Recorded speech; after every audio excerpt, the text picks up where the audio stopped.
an incredible burden on small businesses. And as I go around the district and talk to small businesses about what things are inhibiting them from hiring, from growing their business, it's regulations, it's Obamacare, it's federal mandates, it's regulations, it's taxes, it's a whole bunch of things that keep them from being certain. Nobody's going to make an investment in a business or to grow if those things are out there. They don't know what's going to happen to them.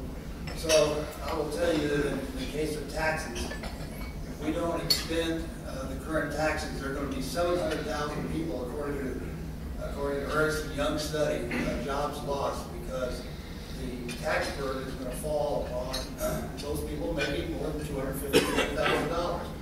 Obama wants to say those folks have to pay their fair share. Well, I can tell you as a side, their fair share will amounts to 8 days of additional spending in the coffers of the government, and they'll spend it. They won't save it. It won't go towards debt reduction. We need to get certainty back on the table for small businesses. That's on regulation. There was a red tape moratorium that was passed very responsibly, in my opinion. Of course, the Senate won't hear it because Harry Reid says on everything. But regulations need to just be frozen. We have enough of them. We don't need more. Let business sort things out. Thank you.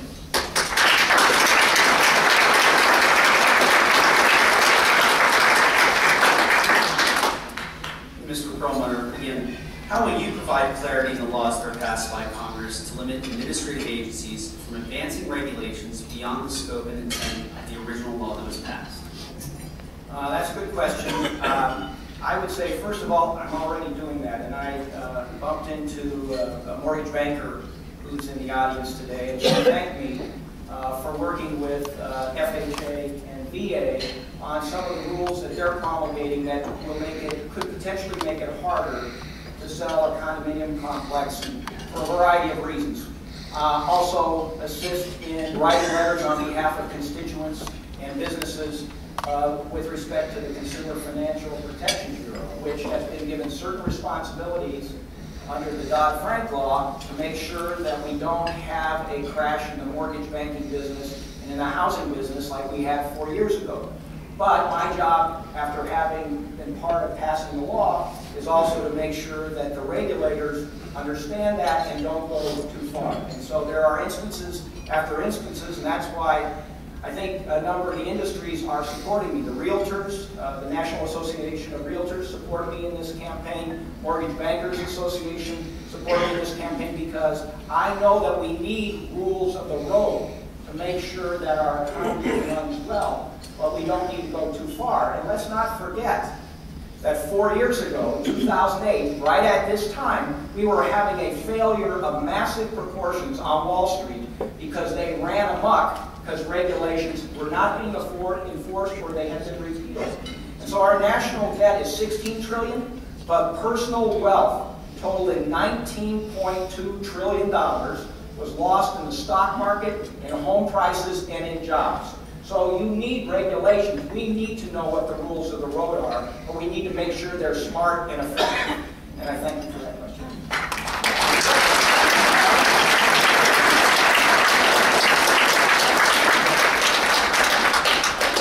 That's a good segue to our next topics, which include tax policy.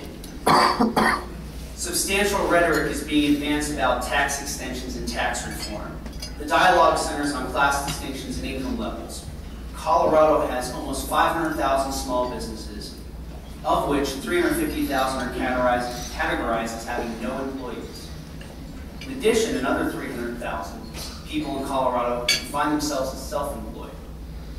The impact of tax policy extends to a diverse group of people, entrepreneurs who jump back and forth across the income levels and the dividing lines that are the focus of discussion on tax policy.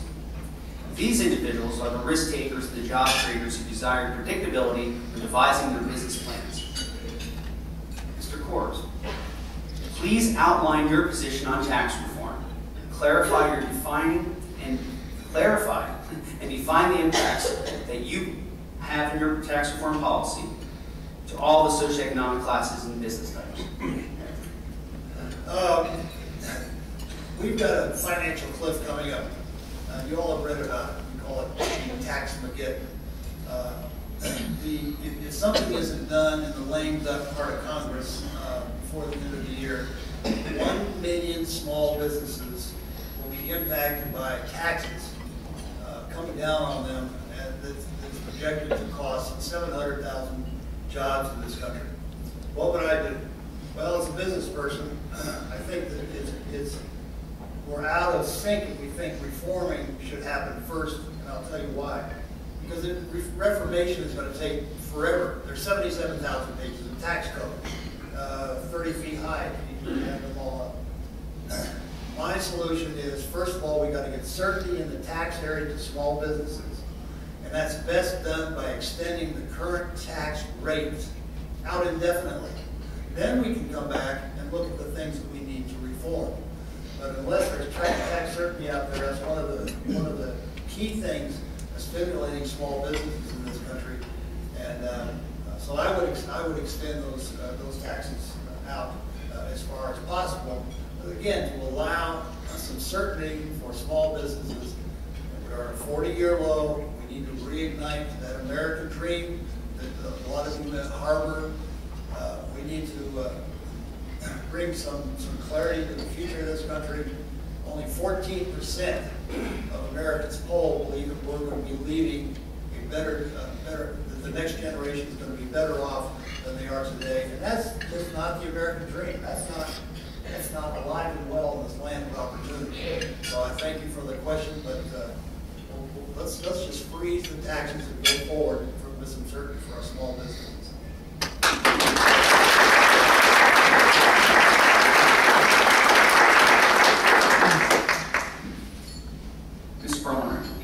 Please outline your position on tax reform and clarify and define how your policy impacts all the socioeconomic classes and businesses. I'll say again, I was one of 38, 22 Democrats, 16 Republicans, that voted for a bipartisan budget that recognized we need additional revenue and we need to manage our expenses and prioritize them and refine this. And right now, today, nothing is done, two big sledgehammers hit at the end of the year. First is the Bush tax cuts expire. Second is the budget cuts kick in. Now, if you want to reduce the debt, you want more revenue, less expense. If that's your goal, is to pay the debt. Well, that happens in a big way at the end of this year, with the Bush tax cuts expiring and the budget cuts kicking in. Well, what I voted for was a 10-year business plan that brings us in over the 10-year period, cutting our deficit by $4 trillion. That's the moderate approach that has to be taken. We can't, I don't think we can, the economy is still fragile enough that if we have those two big things happen at the end of the year, it could stall it again. And we don't want that. That will put people back unemployed. It will cause housing to stall out again. So we need to do something that is a 10-year business plan, similar to what I've already voted for. And the Concord Coalition, which is a group that looks at budgets, both local, state, and federal, said that I had the courage to look out for the interests of the nation and not partisan politics. So I believe we need to do a balanced approach. If we take Joe's approach and the Ryan approach, it just adds to the deficit. And that really will be dangerous for our country, and I don't think we should go there. So thank you for the question.